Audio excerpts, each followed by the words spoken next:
Hey mamas, it's Samantha with Strong Beyond Birth, and today I want to talk about Diastasis rectus abdominis. It is a condition that I see a lot of mamas have a lot of fear about, and the reason for that is because of some of the terms we've used and how we used to treat it was very limiting. So when we used to talk about it, we would talk about a split in the muscles or a separation of your core. And those things are scary. Yeah, if you're thinking about it that way, you don't want to be using those muscles too much because you don't want to make things worse. But over the last many years, decade plus, there's been more and more research coming out that is sort of changing the way we handle diastasis and changing the way that we look at it. So we have started to shift into this model of thinking about diastasis rectus abdominis as a natural and actually essential part of pregnancy. So as we get more and more stretch in our abdominal wall, that midline, the linea alba, the area between the two walls of the abdominal musculature, starts to stretch. And it has to, right? We have a growing human in there. So it starts to stretch, it starts to get thinned out and stretches.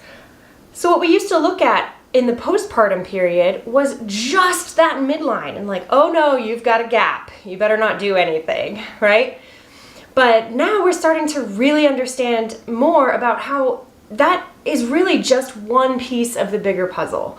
All of the muscles in your abdomen have stretched. Everything has altered, and it really needed to in order for you to be able to carry a baby all the way until it's ready to come out of your belly. So today what I want to talk about is how to assess diastasis on yourself, what to look for when you're exercising, and then how to progress your exercises and how to know when you're doing enough or not doing enough, right? So how to know if you are working too hard, essentially. So the first thing, assessment. Old school, we used to just put you on your back and feel that midline, right? And see how wide the gap was. Now we're really looking at how much tension is occurring in that midline. So you can do this lying on your back for sure. But are we lying on our backs most of the day? I mean, maybe, but very unlikely if you have children. So we want to look at this in a position that is more functional and more applicable to what you do during the day.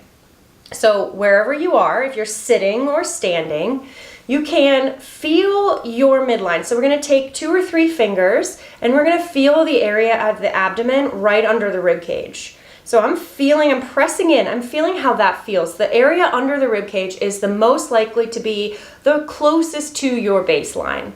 It's the area that's least affected by pregnancy, although it may still be affected. So feel that area. That's your comparison, right? That's what you're going for.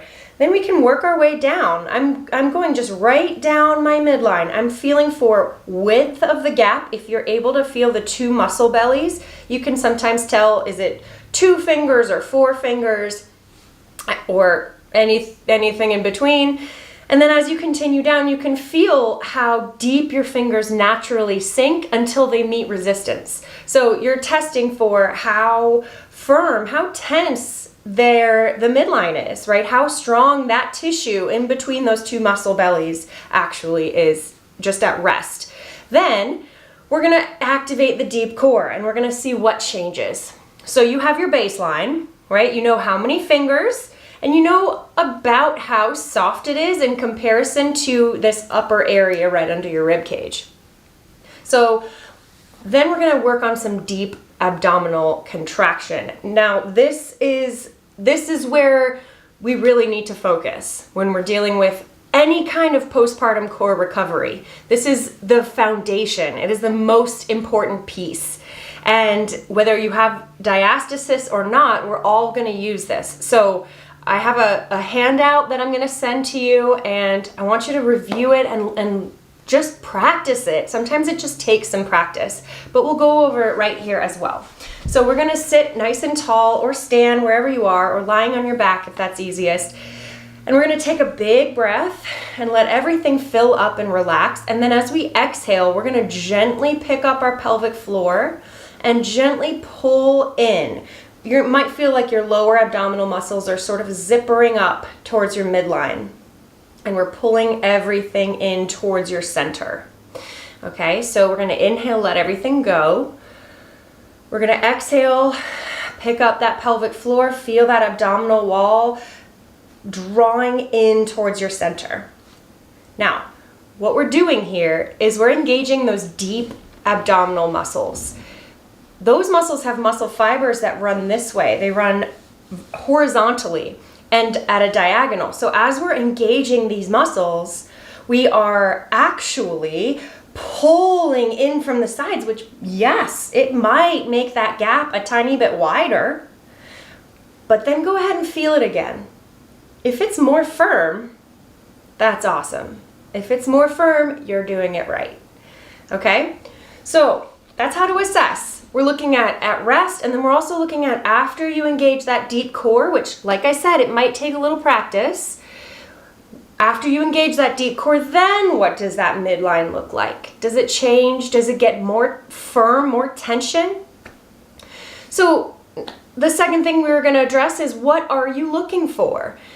If you are doing that deep core contraction and you look down and you can see that midline kind of bulging out, that might look like a very small little bulge. It might look like the whole abdominal wall is kind of pooching out a little bit. If you feel or if you see any kind of pooching out, you want to feel it. We have to dial in whether that's just excess skin and tissue, or is that actually pressure pushing out against that midline. There is research to show that up to half of women don't actually perform Kegels correctly with just verbal instruction. So this is how you kind of dial in and see if you're doing them well, right? We don't want to see any pushing out. If we're pushing out, you might be actually bearing down and creating more pressure in your abdomen, which is not going to help healing at the midline. So we want to exhale, pull that core in towards your center, and feel all those pieces kind of cinching in around your midline. The muscles that run vertically, that six-pack muscle, the rectus abdominis, that muscle's job is flexion and extension. So that muscle is going to make your spine bend in these directions. That's not what we're doing here. All right, so this deep core is you're going to exhale, it's going to draw in, and your spine stays super tall and long. So, all right, once you've got that, you've assessed, you know what you're looking for. You're looking for that bulging out, that pushing out. You know, some people, we may have just a little extra tissue there. You may see some bulging, but when you feel it, you're pretty firm right under that area, and you can tell it's muscle. In that case, you might be just fine with a little bit of bulging, but we want to be sure that we're using the deep core correctly if you're seeing that and you're just working through it. And for most people, we're going to want to avoid that. But there are some times when it might be a little bit okay, right? If you're strong and you're maintaining that deep core contraction beneath that. What we don't want is that pressurized tension, right? You don't want to feel like, it just feels like an air bubble, right? Or something that is pushing out against you. We want it to be nice and solid. All right, so then the third thing, how do we progress? How do we work through this and make sure we're doing exercises that are suitable to our strength level? So I always say, let's start with just the basics, just activating that deep core. But we don't live in a very, isometric, thoughtful sort of movement way, right? We have to practice functional things. So the next step I would suggest is to try working on your stability. There's evidence to show that rotation is harder for people who have a diastasis, right? So anything we can do to build that stabilizing element of your core is a great thing. So for example, you can do this on your hands and knees, okay? And you can start right here on your hands and knees and then take a big belly breath exhale, pull your core in nice and tight, just like we did in sitting. And again, my spine's not moving. I'm not doing this. I'm not getting all weird. I'm just exhaling. I'm cinching up around my core, and I can even take a hand and feel that tension. If I'm staying tense and tight, that's perfect. Keep going, right? If I'm feeling that bulge or like I'm not really able to maintain that tension here, then this is where you need to stay and keep working on it until you've got it. If you've got it and you want to progress a little bit, let's try challenging by keeping your core really steady and then kind of creating a little bit of element of rotation that you're resisting. All right, so typically keeping your trunk really steady but moving your extremities is a good way to do that. So I'm lifting a leg, I'm going to reset my core, pull it all in. I might lift an arm, and I might do both, right? That's putting a lot of rotation. I really do have to be drawing in, and this is one where a lot of people start to break down and like start pooching out their belly after a moment. So if you're noticing that you got it at first, but after a couple reps it's too hard, you got to back up, maybe just do the first couple of reps and keep practicing. It will get easier. Another good one is lying on your back. This is one that a lot of us know about. It's pretty basic core recovery, but we're going to find that deep abdominal wall, that deep core. You're pulling in all of those pieces. We're not smushing our back into the floor, okay? So maybe tuck your fingers under your low back so you can tell that your spine stays neutral, right? We don't want to put more pressure on our spine. And we're going to exhale, hold on to that deep core while we lift one leg or two legs. We can start with a little march and then progress to a little bit of alternating and holding on to that deep core without tilting your hips back so you're pressing into your hands. We don't want to do that. Pulling in. So again, stable core and moving through the extremities. Okay? So you can kind of do that however you want. Make sure all that midline is staying strong.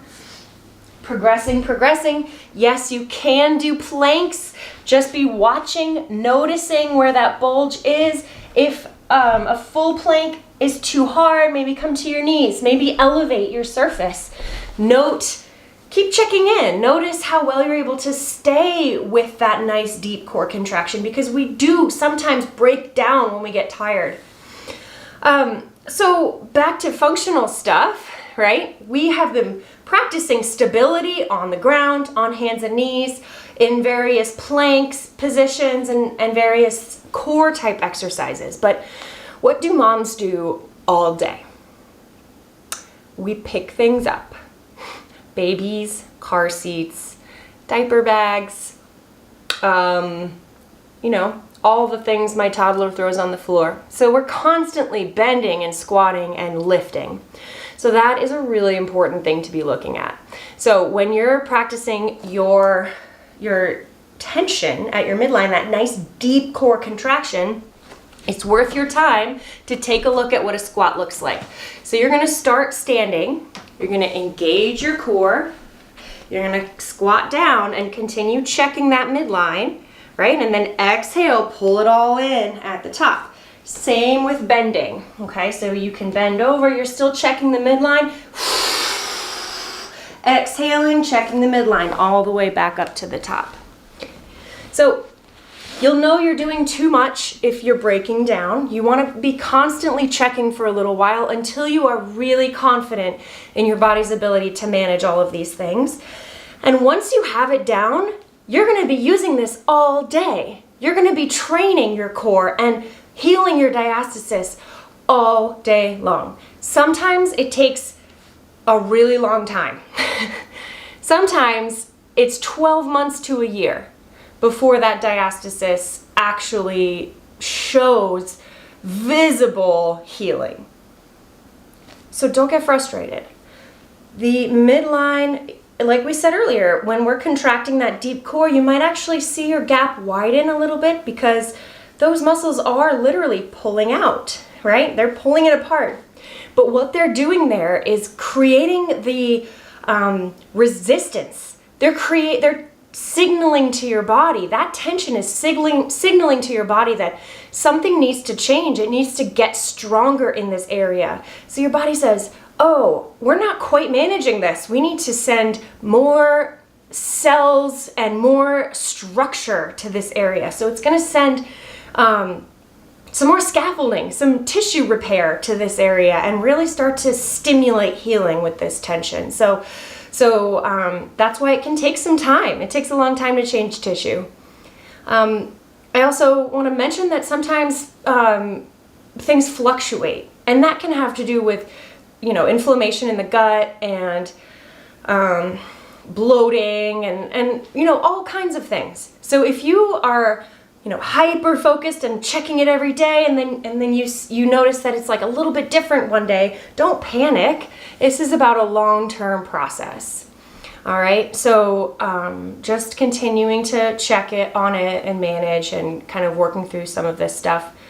So if your gap is 4 fingers or more, I would recommend seeing a physical therapist in person, someone who specializes in postpartum recovery, or pelvic health is usually, they go hand in hand, but not always, but usually. So I would definitely recommend seeing someone in person if your gap is more than 4 or so fingers, or if it is just super soft and you can't generate tension. If those things are kind of where you are, again, don't worry. It just may be that you need a little bit more cueing, or maybe you need some manual soft tissue work and some things to kind of help your body loosen some of those restrictions that can happen during pregnancy. So definitely not anything to worry about, just a good opportunity to go see someone and get some in-person, hands-on kind of help. All right, I hope that was helpful. I have a guide to the deep core, and I want you to look at it and work on it. So if you don't have that, send me a message, send me an email, drop your email in the comments if you're seeing this on Facebook or social media, and I will send it to you. And that's where we all need to be starting. So good luck. Let me know what questions you have, and I'll see you out there, mamas.